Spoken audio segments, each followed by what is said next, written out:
Over the past several Sunday evenings, we have considered the subject, staying balanced in an extreme world.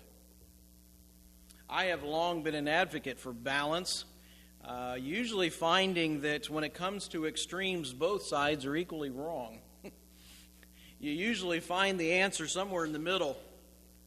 Now, giving credit where credit is due, the inspiration of this series has come from a small book written by Randy Alcorn called The Grace and Truth Paradox. If you ever run across it, I highly recommend it. Like I said, it's not a very big book, but it's very powerful. And I did use a good bit of his material, although I've incorporated others as well. I joked with somebody the other day, if you only quote one source, that's called plagiarism. If you quote many sources, that's called scholarship. So that's what we try to do, make it fair and get a balanced approach to these different subjects. The two sides of the equation are grace and truth. Too often we think of grace or truth. But the Bible tells us that Jesus was full of grace and truth. That little word, "and," speaks volumes. We don't have to choose between the two. And oftentimes, we find Christians are like that. They tend to be one or the other. They're very strong on truth at the expense of grace, or they may be very strong on grace at the expense of truth. And again, both extremes are wrong. We do not have to have one without the other. It's when we have both together that we are most like Jesus. Now, the world doesn't understand this. In fact, our world doesn't want grace or truth.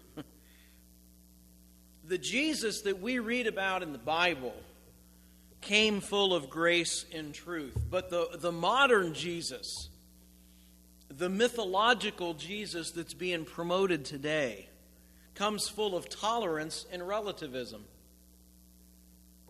Even in the church, truth is sometimes buried under subjectivism, which is just a nice way of saying, if I don't agree with it, it ain't true.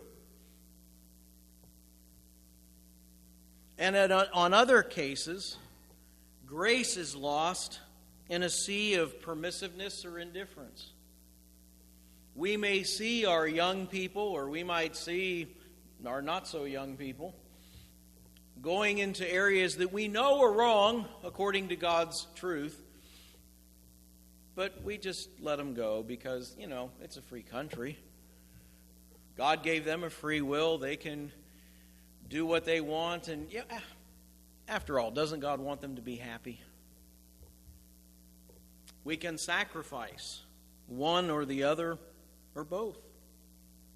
Without truth, we lack the courage to speak and the convictions to stand. Without grace, we lack compassion to meet people's deepest needs. But what does that look like in real life? I mean, it's one thing to come and to talk about ideas like grace and truth and see what the Bible says about them. What does grace and truth look like in the real world? And I think there is one episode in the life of Jesus that best illustrates grace and truth. And that is found in John's Gospel, chapter 8. The Gospel of John, chapter 8. Story you're probably very well familiar with.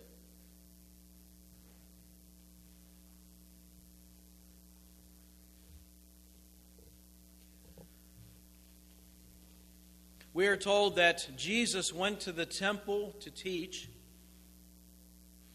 People gathered around him, and he sat down to teach them. That may not seem terribly significant to us. In fact, most of the time in our culture, if someone is going to teach, they stand. But in that culture, they sat down to teach. That was a sign of authority. So Jesus sat to teach, and the people gathered around to listen. But they were interrupted. There was the shuffling of feet, and maybe some cries of protest. And a group of men burst into the scene, come up to where Jesus is sitting, and they shove a woman at his feet. And they say, "Teacher, this woman was caught in the act of adultery. In the law, Moses commanded us to stone such women. Now, what do you say?" Now, John gives us a little indication of what was going on here. He says they were using this question as a trap. They wanted to accuse him. Now, before we get into what Jesus did, let's just take a moment and look at the situation we have in front of us. The subject of the story most definitely is Jesus. He is the central figure. The scribes and the Pharisees are the antagonists. But the object of the story is this woman. They don't identify her by name. Some of the early commentators thought it was Mary Magdalene. Every once in a while you'll hear that name mentioned in accordance with this story. I don't really see the truth to that. There's no basis for that association. But instead of giving us a name or an identity, they focus on her actions. They say she was caught in the act of adultery. In fact, some versions say she was caught in adultery in the very act. Doesn't leave a whole lot to the imagination. In fact, if you look at the original Greek, the phrase "was caught" is in the perfect tense, meaning taken with her shame upon her. This was not a one-time situation. This was an ongoing problem for this woman. She may have been very well known in the community as an adulteress. And she is brought before Jesus. Now, just looking at this scene, you realize something doesn't quite add up. I mean, seriously, what is the chance that a group of scribes and Pharisees are just walking down the road in Jerusalem, minding their own business, and they come across a woman caught in the act of adultery? And where's the guy? I mean, seriously. It takes two to tango, right? Adultery is not a sin that you commit in splendid isolation. Where was he?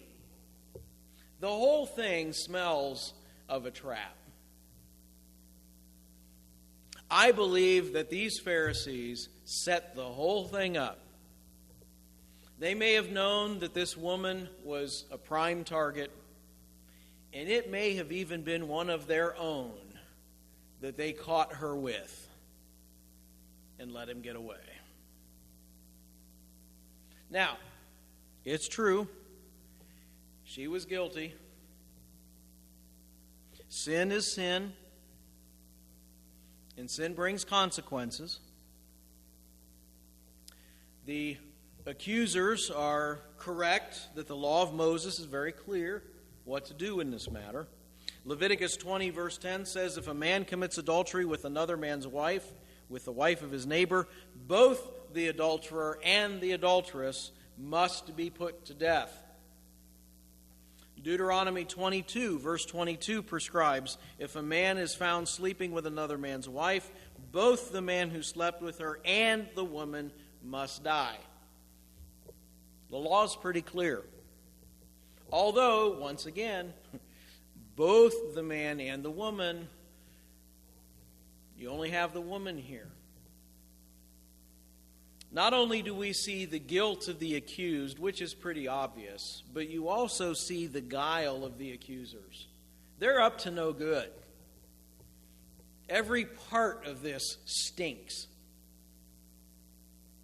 there's just something fishy about the whole thing. They handle this in a very brutal manner. The way they take her and burst onto the scene, interrupting Jesus, perhaps in the middle of a lesson he was teaching, we're not told. The whole attitude toward the woman was really one of contempt and cruelty. I don't even think they see her as a person. She's just a thing. She's an object that they can use to get what they want. And they certainly didn't care about Jesus. They just wanted to trap him. They wanted to put him into a corner that he couldn't get out of. One commentator writes, the utter heartlessness of this woman's captors was as immoral as her promiscuity. They were just as guilty as she was, just of a different sin. And we've got to be careful about that. We've got to be careful that we don't judge others because they sin differently than we do. Maybe we haven't committed that particular sin. Maybe it doesn't even tempt us.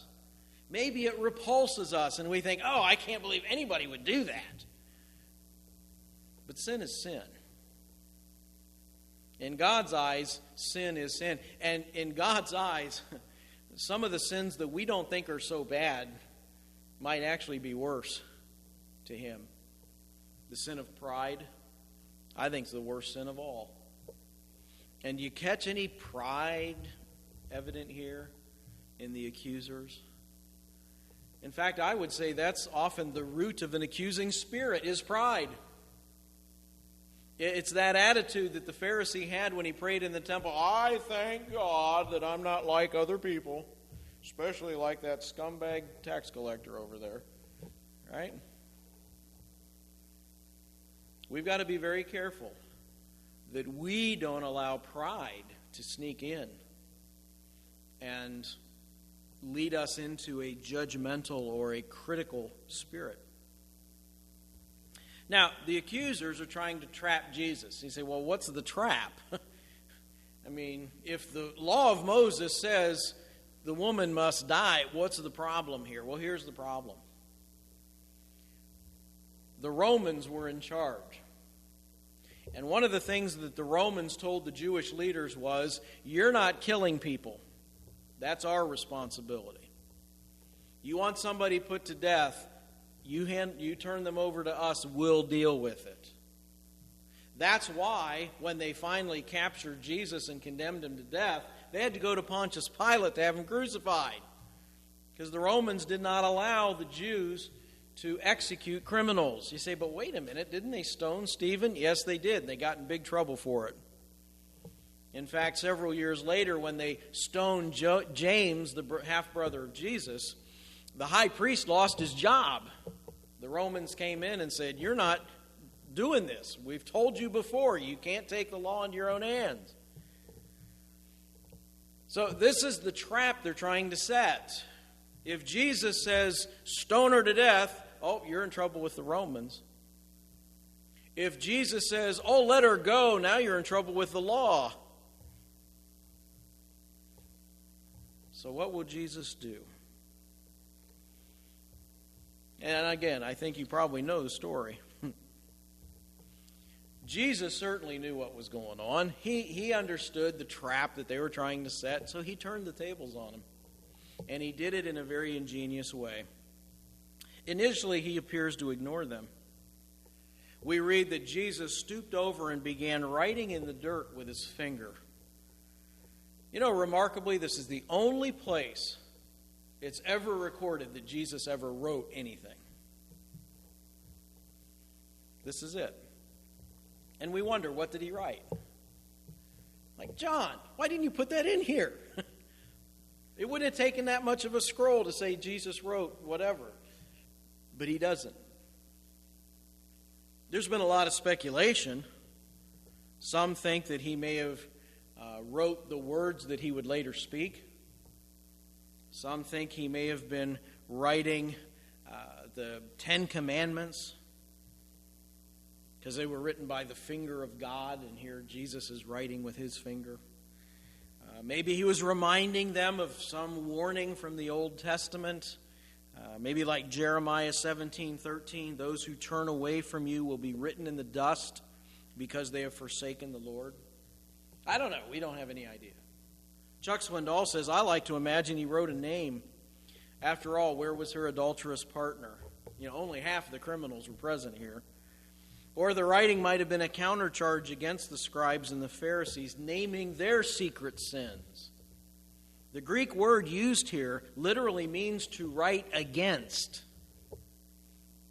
So this wasn't just mindless scribbling in the dust. It was very pointed. And whatever it was, and we don't know what it was, it's something that really cut them to the heart. Now, initially, they took the silent treatment from Jesus about the same way you and I would react to it. They didn't like it. So they kept pressing. The original Greek says here, they persisted in questioning him. They kept bugging him. Come on, Jesus, give us an answer. So he looks up at them and says, if any of you is without sin, let him be the first to throw a stone at her. And you see what this is? This is grace and truth side by side. By answering this way, Jesus upholds God's law. He calls sin, sin. And he agrees with the consequences of sin. But by qualifying who may participate in the execution of the judgment, he eliminated those who were so anxious to do so. Now, I'm not exactly sure when Jesus said without sin, if he meant without the sin of adultery. My guess is it was probably without sin of any kind. If you are without sin, go ahead and cast the first stone. Either way, Jesus is saying that only God has the right to judge, for the simple reason that no man is good enough to judge any other. I think it's an important lesson for us. We are not called to judge anybody. Jesus said in Matthew 7, judge not unless you want to be judged. And the measurement you use to judge somebody will be used against you. But that does not mean that Jesus is soft on sin, because he still calls sin, sin. We're going to see that a little later with what he says to her. We have no right to condemn another person regardless of what they have done. Now, we are not wrong in saying it is sin. In fact, I think we are wrong if we don't. We do have a responsibility to point out what sin is. Where we don't have the responsibility is to condemn the person for doing it. You leave that to God. He is capable, much more so than we. And that's his job and not ours. James writes in James 2, verses 10 and 11, whoever keeps the whole law and yet stumbles at just one point is guilty of breaking all of it. For he who said, do not commit adultery, also said, do not murder. If you do not commit adultery, but you do commit murder, you have become a lawbreaker. What is that saying? Sin is sin. And if you've committed one, you are guilty, regardless of which sin you've committed. We are not qualified to pronounce judgment on anybody, because we also are guilty. Even if our guilt has been removed, we still don't have the right to condemn anybody else. James goes on to say, speak and act as those who are going to be judged by the law that gives